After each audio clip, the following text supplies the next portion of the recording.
Um, Hello, everyone. Thanks so much for joining the live question and answer we're having today.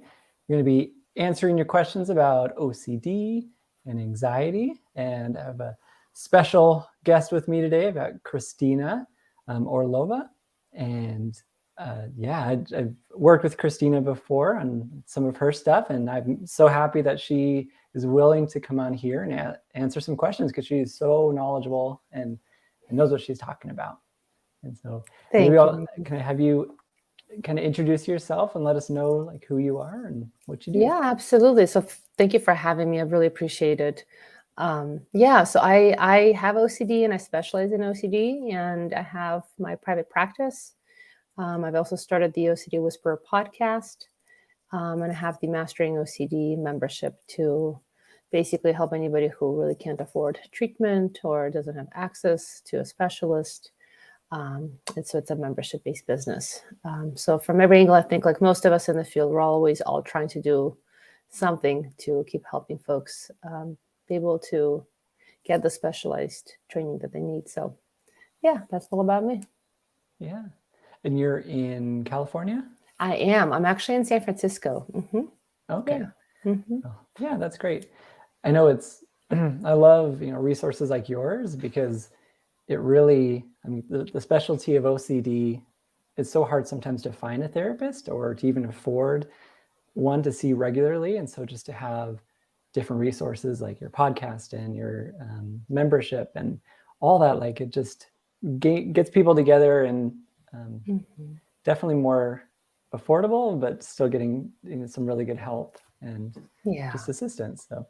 Yeah, well, just like you, right? Yeah. I love your courses too. And I know you have a membership coming up in January, so that's exciting. Yep. Mm-hmm. Yeah. So great. Well, if this is your first time here, what we're going to do is you ask your questions in the box, and I'm just going to pull them up here on the screen, and we're going to answer them the best that we can. Kind of just as a disclaimer, since we're licensed therapists, we're not your therapist, and so anything that we say isn't really like, oh, they told me to do this, now I got to go do it. And so it's not therapy; it's just kind of general education and. So just kind of take that with whatever we say. Mm-hmm. So let me just start this off and pull up some questions here. Okay.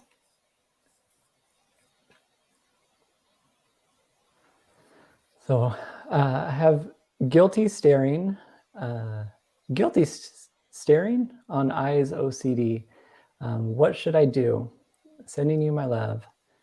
So I'm assuming this is the compulsive staring that some individuals might have, where they might worry about staring at somebody, or they might actually do it where they could be staring at somebody's eyes, for example, or they could be staring at different body parts. I know, I have a video on this. I think you have some information or podcasts possibly about this as well, but we typically use exposure and response prevention for it. How can I, essentially what I tell people is like, stop controlling so much. Stop trying to make sure it doesn't happen, because you're gonna notice it a lot more.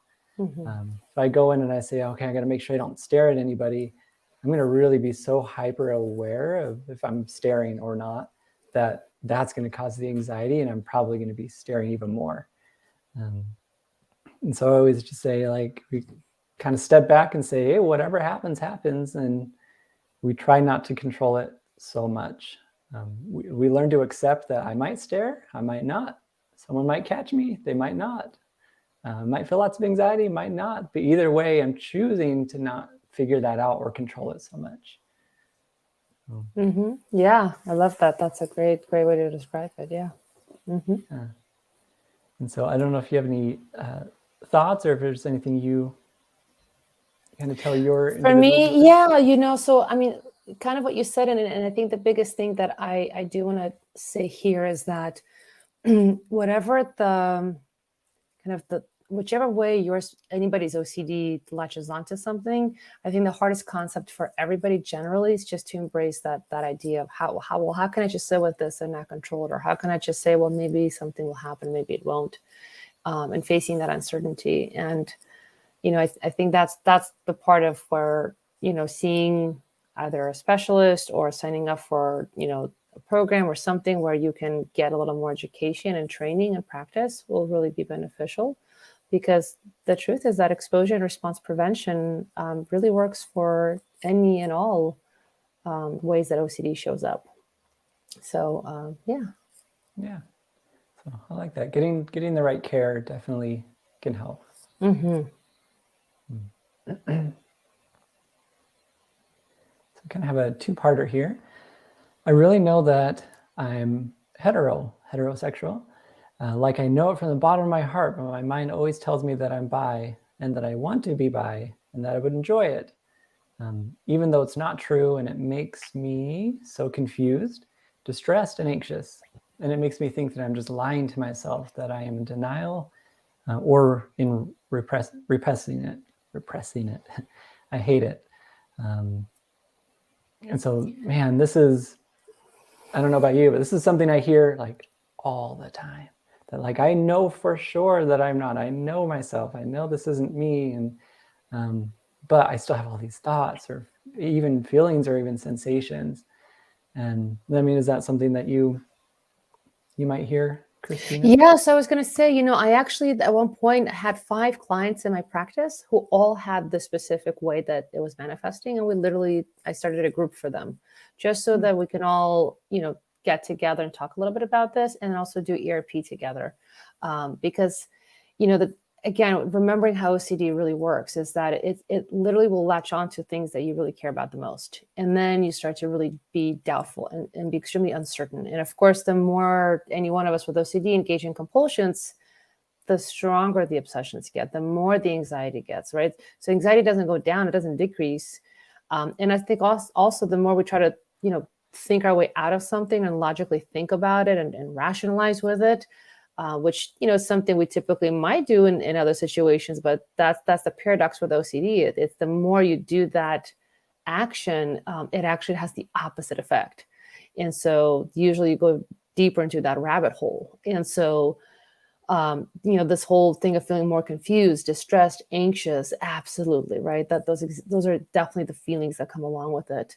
And again, even though in the beginning saying this, like, well, I know I'm not, but, right. And that's how OCD works. It's always that, but, and what if, and that doubt and that uncertainty, right? OCD, I think we've all heard before, is known as a doubting disease. So you're always going to be, even though you think you're certain, but you're still going to be uncertain. You're still going to be doubting because, intrusions just pop right on in, whether you want them or not, at all sorts of times, in all sorts of places. So, I think that's kind of what's really important to recognize is learning, how the process of OCD works so that you start to learn to not get so attached or overly attached to the specific content of what your OCD brain is telling you, and start to really, study and notice patterns, right? OCD, I think, can be very thematic, and you can start to see kind of same patterns coming up,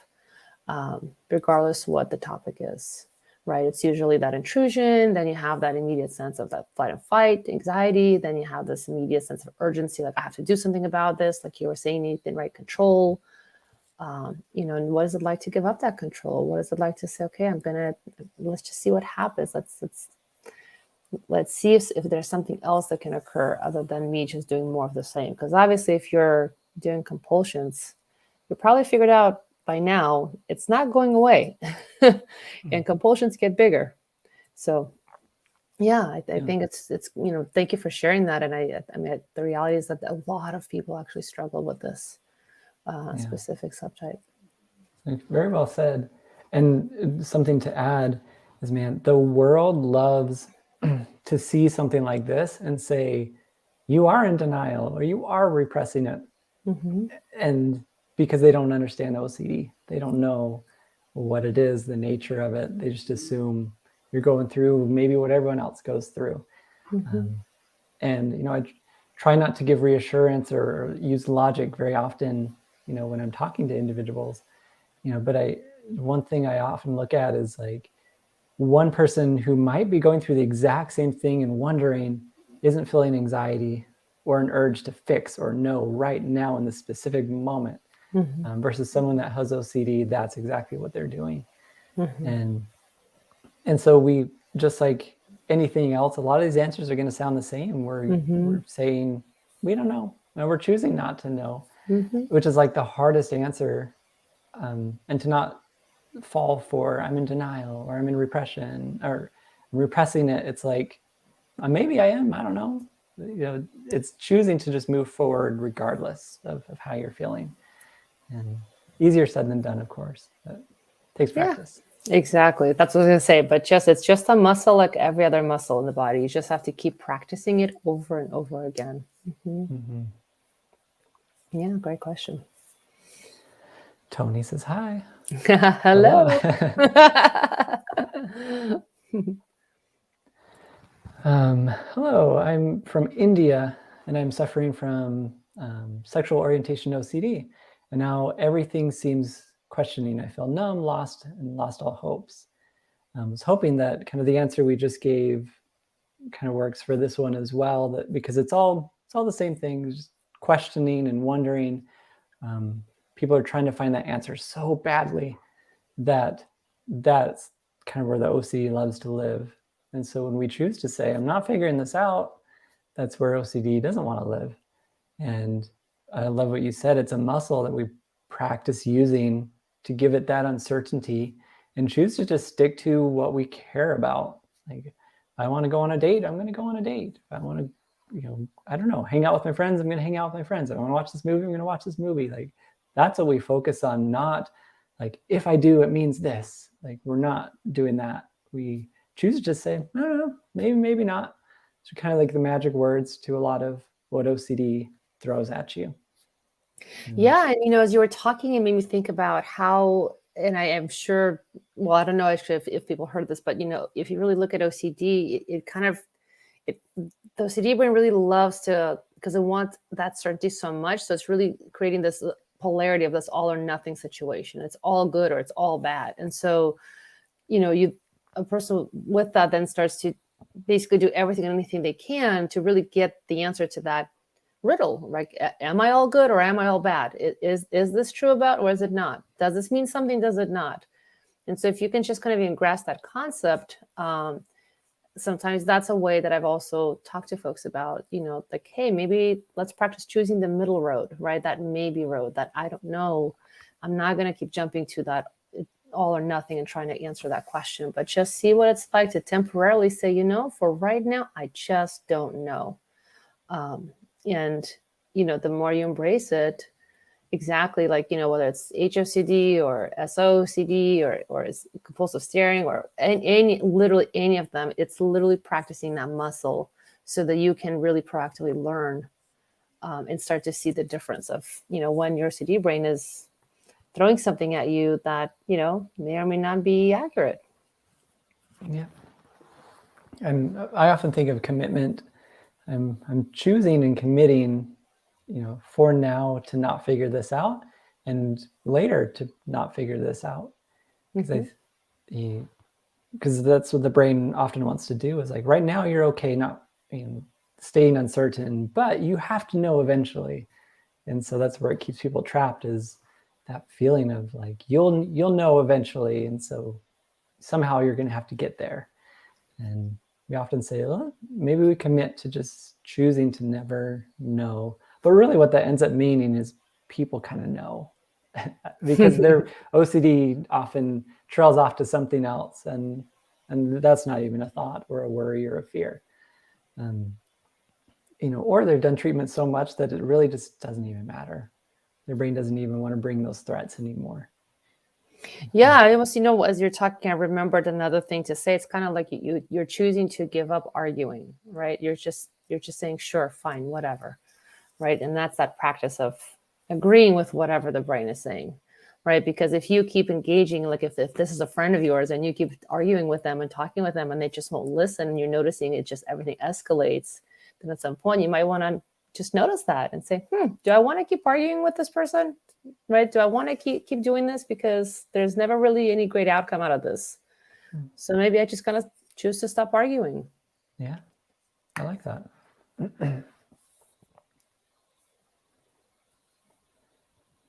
think it's a two-parter as well. I've got to find the other part. And, hi, I suffer from OCD for a long time, but for 2 years it's become more severe. I have lots of compulsions. I think I'm applying exposure and response technique for the last month and have not recovered yet, but I'm trying, and I still get very bizarre thoughts and pictures, and I start doing compulsions. And what I'd say is when people are using exposure and response prevention, it's knowing, hopefully I'm doing it the right way, I have the right techniques down, and I'm doing it often. That's kind of the big key. Like I actually have to do it a lot, and not like once a day, every once in a while. It's like, I tell people, make it your lifestyle, because OCD is already living your lifestyle for you. They're like, let's have treatment be this for you, and we're going to do it often. And often might mean I'm doing it like every 30 minutes or every hour or even more than that. Like, I know everyone's different and in different parts of their life where they're at, but those who I see do really well, do it really often. But at the same time, you said you've been doing it for a month. We don't look at that and say like, wow, you're doing something wrong, because everyone's different in what they're going through and how they're experiencing it. And I often have people look at like, what is my actual goal? Because if we set the goal for, I will no longer have bizarre thoughts, and I will no longer have pictures come to my head, I will no longer feel the need to do a compulsion, then it's like, you're going to be really disappointed at what recovery looks like. Because the recovery could be, I still have 100 bizarre thoughts a day, but I don't care, and I'm moving forward. They kind of bother me, maybe cause some distress, but I can still move forward. Like I said, each person is different, but you might have to identify, what is my actual goal, or how do I know I'm succeeding at this? Just so you have more hope in what you're going through. Yeah, that's great. Yeah, I think you hit it right. Yeah, the expectations, managing expectations. Yeah. We kind of talked about this just a little bit earlier, but the treatment for sensory motor OCD is putting attention on purpose or redirecting attention. I'm trying to figure out what the question is. Is it putting attention on purpose or redirecting attention? And so I've kind of found different therapists do different things. Is there anything you tell your patients? Yeah, well, the main thing, of course, is understanding what's really the driver of that, right? So we always need to understand that component, and depending on what your kind of core issue is, then that's how usually an ERP therapist will give a direction, whether it needs to be redirected or interrupted, or whether you do need to put attention to it. So the reality is that all of those could be the right answers. It just really actually depends how this shows up for you. And that's why, oftentimes with OCD work, even though somebody, let's say, has contamination, or there's 5 people who have contamination OCD, but it's going to show up, it can show up completely differently for each person. So it's really about learning how to adapt ERP strategies to make sure you're addressing that right, if you will, core fear underneath it, or that right piece that's driving this behavior. So I think the biggest thing that stands out to me here, it's more looking at what's really the driver. What's that concern that you're having of, however your sensory motor OCD shows up. Yeah. Because if I had somebody that doesn't actually stare, but they're so worried that they're going to, I would probably have them stare on purpose.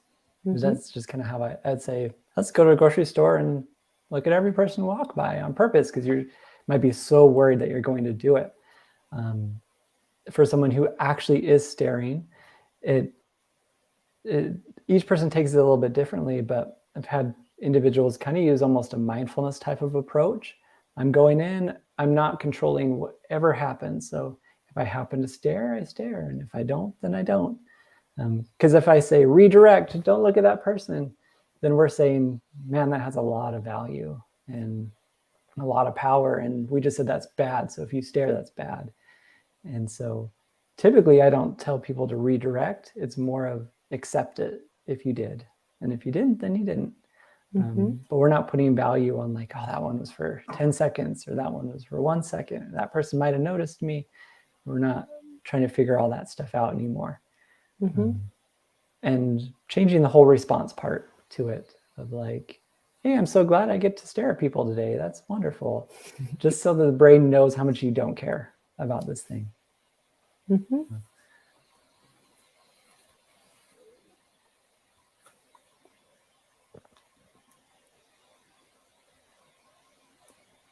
think this is Tony from before. I have severe health anxiety and also suffer from insomnia. I am always feeling sometimes like I'm dying the next moment, and I can't get my brain to stop thinking about death and negativity. Sounds like some intrusive thoughts that are coming your way. And when it comes to health anxiety, obviously the brain wants to come up with conclusions. This is what it means. You're feeling this, it means this. And death can often be that end result that comes to people. I treat health anxiety the same as I would OCD, with that exposure and response prevention to pretty much not come up with any conclusions and more say, yeah, it could mean that, maybe not. But right now I'm watching TV, or right now I'm walking my dog, or that's what I'm focusing on. And I know most people's worries are, what if I miss something? What if I actually something happened and I'm supposed to stay uncertain and I miss it?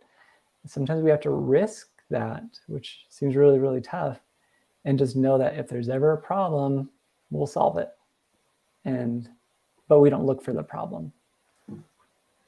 Yeah. And I think the other thing too is, I always remind folks that, the reality is we all live with uncertainty all the time anyway.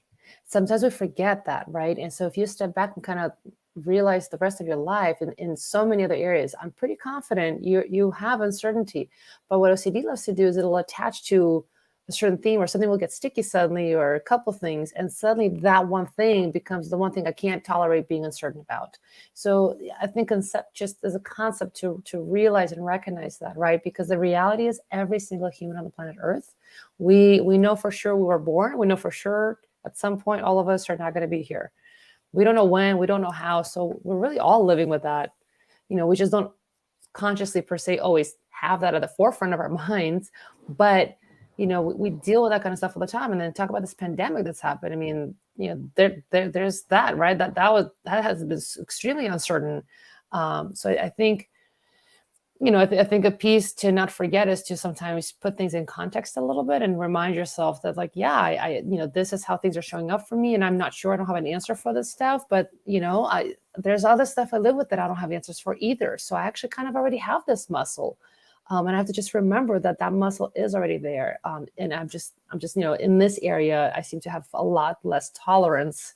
But if you already have that muscle, that means it's there, right? So it's still, like Nathan was just saying, using ERP to practice, again, using that muscle more specifically, more deliberately in these areas. In this case, sounds like health anxiety. Yeah, I like that. Very well said.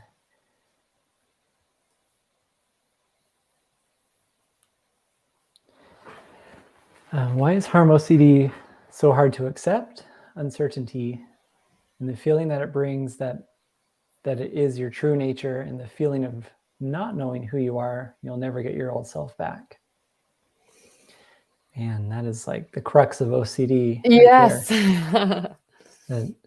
If we have everyone here that's watching, like, raise their hand, like, do you feel like your OCD is, whatever the fear is actually real, or you actually feel like it's, you're actually going to do something, or it's your true nature? Like, I would imagine a lot of people would probably be raising their hand and saying, that's how I feel it. That it might not be Harm OCD, but I feel like mine is absolutely real, or it's going to happen, or it's what Kristina said earlier, is like, it attacks our value system. And so it makes it feel so absolutely real, because it's not who you actually are. Try not to use reassurance here, but it's not who the person actually is. And so of course it's going to make it feel real, because it's like, goes so far against who they are. And so it brings so much more doubt and questioning and thoughts because it's like, this isn't you. But I'm going to make you feel like it's you. And it's so frustrating because it's hard to accept uncertainty when you're feeling something different. Yeah, and I think also, to be honest, I hear this a lot. A lot of people, especially when things are flaring up, oftentimes it's like you're still chasing, your own tail. Like, oh, I can't get back to my old self. Oh, I want to be my old self. And I think part of it, when we talk about mindfulness, when we talk about acceptance, we talk about, in many ways, really embracing and recognizing, like, if I have OCD, I have OCD. And I think that's kind of one of the first places, because I think sometimes people can still struggle with really embracing even the diagnosis that, okay, I actually really have it, because you might even doubt that you have it. And so then oftentimes people are always looking for, how do I go back to a time when none of this existed? Or how do I basically solve this riddle so this never comes up again? And I think something that, Nathan, I know you spoke about earlier, was about expectations, right? Managing your expectations. And also, I think just realizing, like, I don't know if we've said it here yet, but literally every human being has intrusive thoughts. Like, that's actually a normal phenomena. So it's not like that's, only to folks with OCD. It's just with OCD, your intrusions, they're essentially not processing correctly. They're not filtering correctly. So everything is popping in, and it can feel so intense sometimes and scary. But again, if you use, ERP tools and mindfulness training, and do some of that values-driven work, you get to really tell the difference between, when something is, like when it sounds like, oh, this is my anxiety brain talking.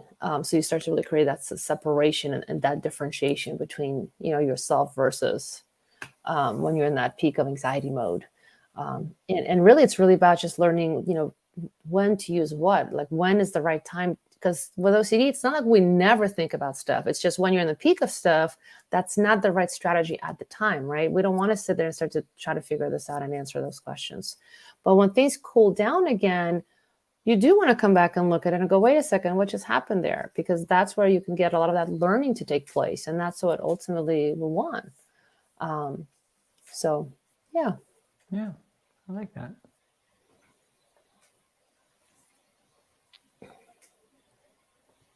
Got Mike here. Hi, guys. Thanks for your time. I find that I'm not 100% attracted to a specific body part on my spouse. I love her and I don't want anyone else. Could this be my ROCD acting up? Guessing that's ROCD, relationship OCD. That's what I'm guessing. Well, I would say that trying to not use reassurance here, but when we're in relationships, I think we kind of have this standard that, like, man, my spouse or my significant other has to be that 100% perfect person, personality, the way they look. I have to like every single aspect about that person. And then we find that, like, there isn't really 100% realistically. But when I see relationship OCD, I have seen it in this type of form where something specific about the person. I think they call that partner focused OCD. Made a video on it, but it's, I have people focus on that body part on purpose for exposures, and maybe they're staring at it, or if they took a picture of it and they're looking at it all the time and saying, yep, whatever it means for you, because you might not be attracted to it. And it's sometimes tough because you want to make sure your spouse feels comfortable, and so you might work on this together of not trying to assure them that, yeah, I am 100% attracted, but it's actually just to be truthful with, like, this is life. We don't know, we don't have to have 100% anything really. And so ultimately using exposure and response prevention can help to say, I'm choosing to respond differently to this thing, and whatever it means to me, because I don't feel like I'm attracted. That's usually what we're targeting for exposures. Like, does it mean I'm a bad person? Does it mean that we're going to get divorced? I chose the wrong person? That I can think of. It's actually one of my best friends has OCD, and I told him to do this, like, focus on that body part, and maybe you made the wrong choice. Maybe you'll never get over it. And they thought I was like the craziest person in the world, but like, it works. It worked for them to be able to just say, I'm responding completely different. I'm not figuring this out anymore. Mm-hmm. Yeah, I think that even as you're talking, like the biggest thing that comes to mind too is avoidance, right? Because as soon as something clicks in with OCD and you're unsure, the first thing you want to do is usually avoid it or get away from it, or you try to figure it out, or you're going again in your head and you're trying to think about it. And like you were just saying, what does it mean or not mean? And the whole point of exposure work and response prevention, it's learning how to challenge that immediate knee gut reaction that a person with OCD does have, which is you may believe that there's that fight and flight response that kicks in, and really kind of doing something that's completely opposite, that feels counterintuitive. And that's like a great example in this, what you just said, in terms of our OCD. It's again, embracing that I don't know, and what will be the opposite action? Like, what is it that I feel immediately I want to do, and what will be the opposite of that, right? And it might be, like you were just saying, looking at that body part, or opposite action might be like, okay, I'm not going to think about if, my partner, my spouse is 100%, like if I'm 100% attracted or not, or what that means. So hopefully, as you guys are listening, you hear the concepts and the principles that are coming up that are really the things that you want to grasp onto and apply. Yeah. Oh, I like that. I was telling my spouse the other day, I was like, I do these live question and answers, and I'm curious if people pick up on that, like, every answer is like the exact same, almost, almost the exact same, and just in a different package. Because we treat OCD the same, no matter what. Like, doesn't matter if it's harm OCD, relationship, like, OCD is OCD, and we're not treating harm OCD or relationship OCD. Like, we're treating OCD. And that's the way that I think about it, is people think, well, how do I do it for mine? But it's really all the same. Exactly. That's why I tell any of my clients, or even when I just connect with people, is that you want to learn the principles, right? Because when you grasp the principle is going to be the same, so that you're not getting, again, caught on mine is different or this one somehow. Granted, some are, I think even as society, like, can be a little bit, difficult, like pedophilia, OCD, right? Incest, because those things are looked down upon, but it's still OCD. And so no matter what, you still want to treat it the same. For sure. Any tips on staying mindful and bringing myself back to ground zero when I start to ruminate? Well, I need to create a mindfulness video. And for some reason, this is like not my strong suit. It's kind of that mindfulness, like self-compassion, those kind of things. But I'm working on it.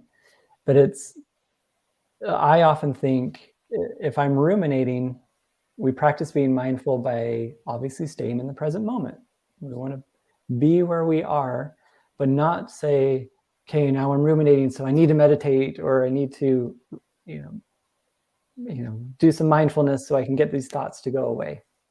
It's actually saying, I'm going to be mindful regardless of if the thoughts are here or if they're gone. Some people use their senses in different ways to stay mindful. Like, they might use the 5, 4, 3, 2, 1 method of 5 things that I can hear, 4 things I can see, 3 things I can touch, taste, and smell. Did I get them all? Yep. But you can choose any order you want, but it's really, I'm going to find something that I'm going to describe how this feels in my hand without putting any judgment to it. So I'm not going to say, like, why did they put this weird bump here? And this part feels different than this part. Like, it just is what it is. And it's allowing thoughts to just continue being there. So I might be mindful with a thought as well, of just saying, like, oh, look, there's another thought. Yep, there's another thought. Just being able to be okay with with that, and knowing that the goal isn't to get those thoughts to stop. It's to accept that they might be there and they might not. Yeah. And I think too, if I may, like, so personally, like I have ROCD is one of my things, and rumination, compulsively ruminating. I didn't even know that that was a compulsion, to be honest. And I did it for a good chunk of my life. And, once I finally, again, grasped that principle and realized, oh, wait a minute, this analytical thinking, this questioning, you start to realize a pattern. Like, it's this incessant questioning, figuring out process where you don't get any answer from it. You get more questions. So, I think part of it is one, I always tell folks that there's actually an article I read recently where if you practice guided meditation for literally every day for 2 weeks, it starts to very literally change your brain structure. So that's one of the things I tell folks is find some guided meditations you like and start to actually practice. It's a muscle, right? So start to practice that muscle. Part of meditating is learning that, well, first of all, when just the act of meditation, frankly, is like an act of exposure, really, because you're having to truly sit there with whatever feelings are coming up for you, whatever that discomfort is, and whatever thoughts are popping in, or if you feel like ruminating, like Nathan said, you can ground yourself by really putting your attention on feeling your feet on the floor, or feeling yourself sitting in a chair. So it's really where you're consciously directing your attention. And I think the other thing I tell folks is, if they're really ruminating, I always ask them, well, what is that thing you're trying to solve? And instead of solving it, can you maybe do an exposure around it? Like an imaginal exposure, a narrative or a script all means the same thing, to help your brain go from rumination and trying to constantly answer this question that you can't seem to quite answer, and face that fear and face that consequence, just as some other ideas. Yeah, I love that. Rumination is trying to solve a problem that really probably doesn't have an answer. And so you kind of have to remind it that this doesn't have an answer, so I'm not going any further with it. And it kind of goes on to that next question here is, how do I stop obsessing from useless thoughts that makes the mind fatigue? That, to me, that's rumination. It's hard to say stop the thoughts, but we learn to accept a thought. Might come and might go, but just like Kristina said, the presence of the thought isn't going to essentially harm you. We don't have to problem solve it. It's just going to be what it is. And people have different methods of. Some people say don't interact with the thought whatsoever, and other people say, yeah, you can interact with it, but maybe you respond differently to the thought of like, yeah, it's not my thing. Or I'm choosing to purposely never figure this one thing out that my brain keeps obsessing about. When it comes to useless thoughts, like, we learn to just let thoughts be thoughts. That the brain wants to do what it's going to do and think about what it's going to think about. But can I still move forward no matter what? Can I still do my homework? Can I still go to the store? Whatever I'm going to do, that's what I'm going to focus on. And realistically, some people, thoughts can be so overwhelming that it's like, I can't even be mindful because they're so overwhelming. Some people take medication to kind of help slow the thoughts to a point where they feel like they can actually work on it. And obviously you kind of have to talk to your prescriber about what's right for you, but that's one thing that I've seen can help quite a bit when someone's tried so hard to just move forward. And I used to be so like anti-medication until I worked with OCD, and I'm like, man, this stuff actually works and it helps. Mm-hmm. Mm-hmm.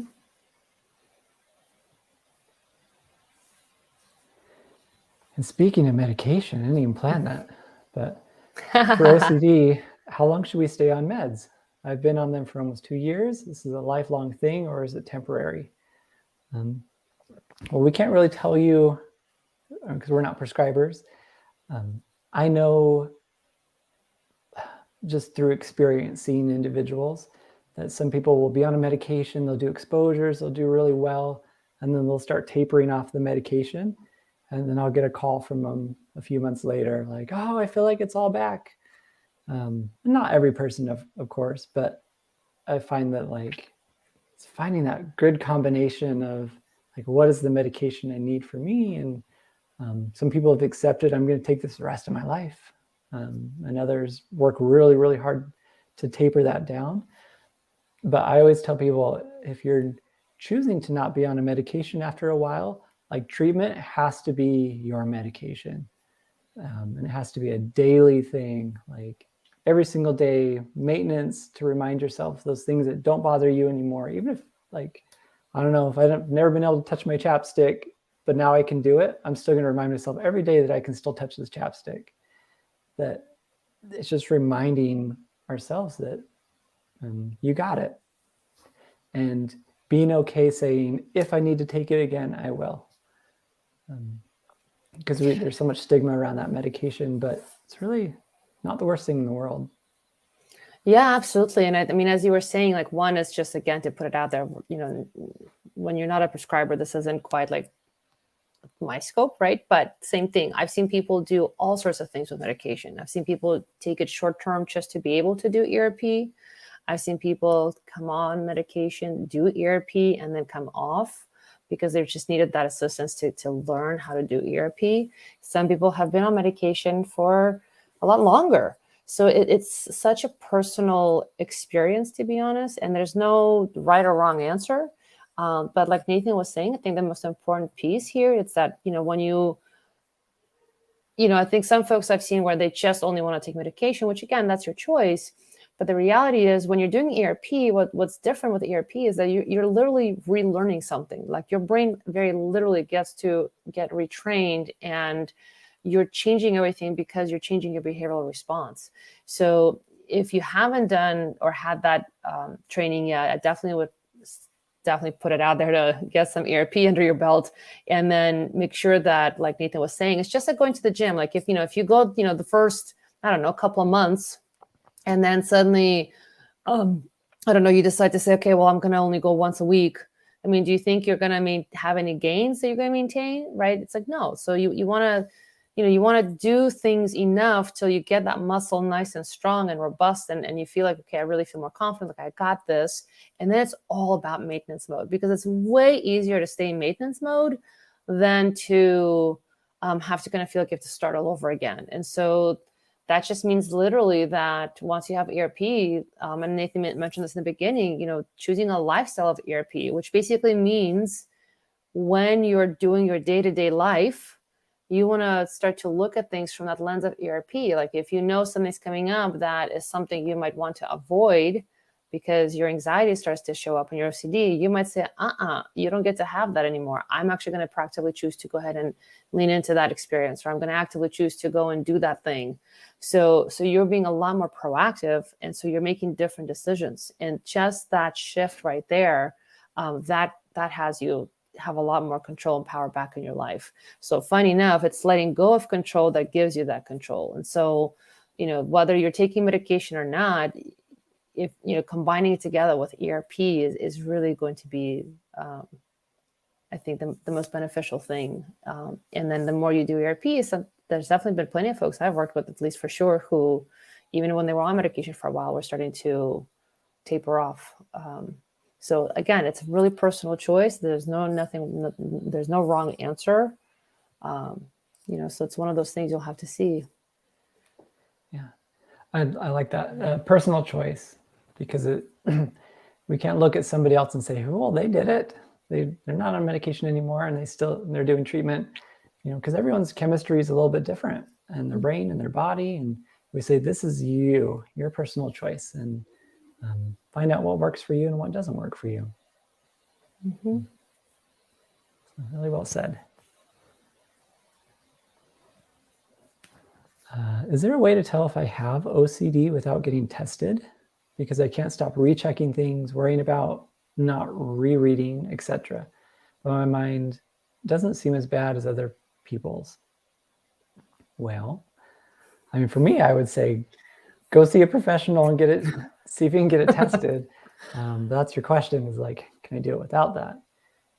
for a lot of people, I would assume if they're starting to resonate with OCD and they're hearing certain things, and they're even questioning OCD, it might be a good thing to, somehow figure out if that's what you're actually going through or not. Because it's, we can't tell you, because we don't know. But there are different tests that people can take online that can kind of help you understand your own symptoms and see if it matches what OCD looks like. I know I have one on my website, but it definitely isn't like it for sure means you have OCD. Mm-hmm. It's just helping you understand yourself better. But I think if somebody didn't have OCD, they probably would be questioning if they had OCD. I don't know. Yeah. And I also want to say, like when people say, well, mine maybe isn't as bad as other people's. So the thing is, everything's on a spectrum, right? Like, and with OCD experience, just like with other mental health issues, you can have things that are more in the mild range, moderate, or severe. You can have things that, right now seems like maybe it's just not as big a deal and kind of okay. And then at some point, for whatever reason, or maybe there was some, triggering event and suddenly things got really bad. So, I definitely would say I wouldn't focus on if it's as bad as others or not, but I would definitely say, if you're wondering, there's definitely no harm in minimally just getting an actual clinical assessment and getting it ruled out or ruled in, whether you have it or you don't. I think it definitely, for a lot of folks that I've definitely seen when they needed to know. And then once, we figured out like, oh yeah, it is actually OCD. It was a lot of times kind of a relief because they knew that, okay, this is actually what I'm dealing with. And then we can get them into the right treatment. I think that's the biggest thing for me, at least, is that there's so much misunderstanding. I was at a doctor's office just for my own self, and she happened to ask me what I do, and I mentioned it. And then she goes, oh, OCD, isn't it like kind of those conspiracy theorists? And I'm like, no, not quite. Okay. So I had to give her a little education on OCD, right? So there's still so much misunderstanding. And people will end up doing things like talk therapy or you're doing, I've had some people like try aromatherapy or they're doing tapping or whatever else. The thing is, like, for me personally, I'm very open to whatever alternative methods are out there. Like, I have no problems with any of those things. But my sticking point with folks is, if you're dealing with OCD, you want to get the right treatment and get the OCD out of it, and then do whatever other stuff you want, whatever other alternative or, healing modalities you want to use. But at least get the right one for OCD, which is going to be exposure response prevention. Absolutely. Thanks for that. So I know we're about running out of time here. I always feel so bad. There's so many questions.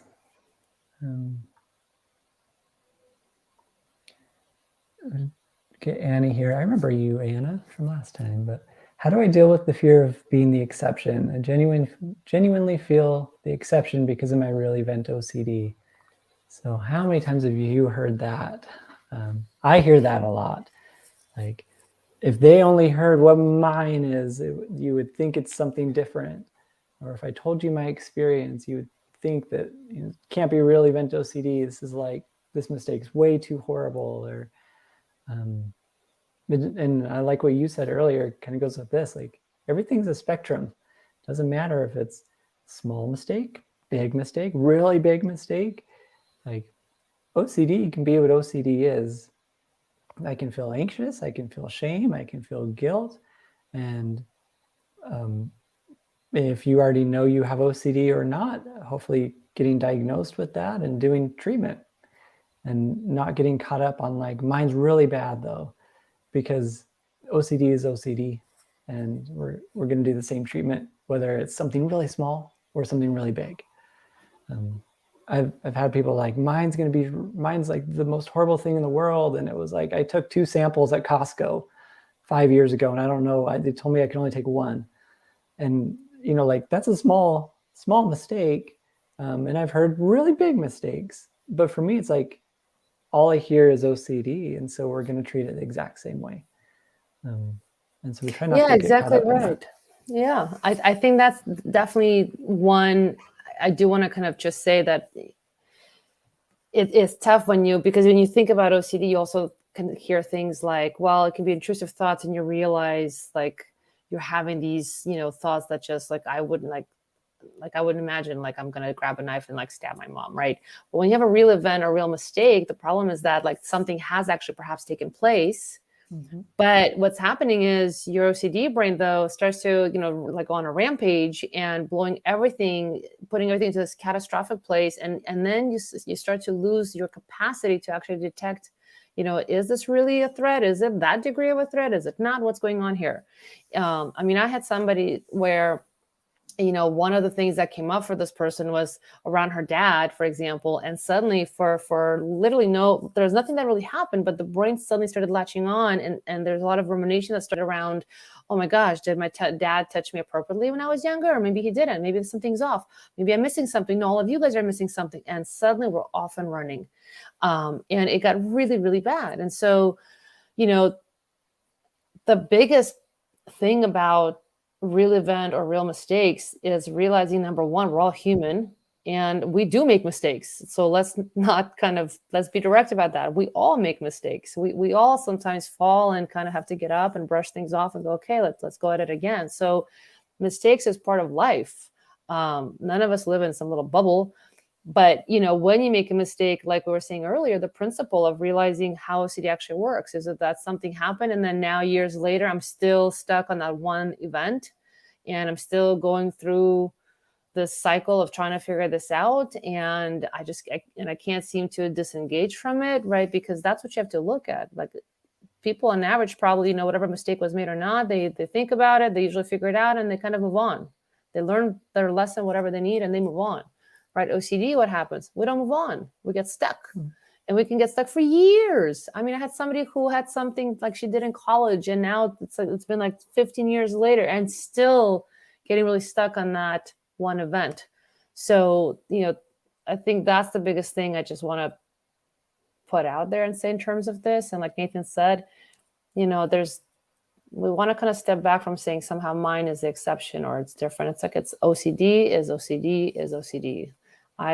People who've ever known me, like I always say this thing, like a sweater is a sweater is a sweater, whether it's V-neck, crew neck, whether it's wool or cashmere, button up, hoodie, it's still a sweater. So OCD is OCD is OCD.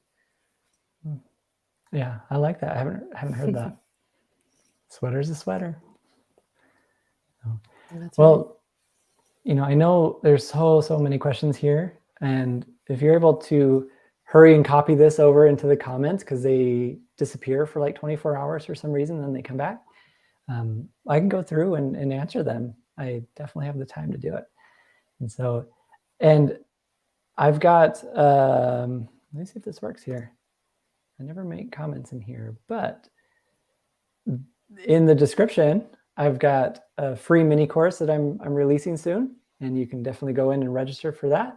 It's going to be 3 ways to treat OCD, 3 ways to treat or to stop compulsions, and 3 ways to learn how to kind of stop rumination or what to do with it. And so you can definitely register for that. It's going to start in a couple weeks.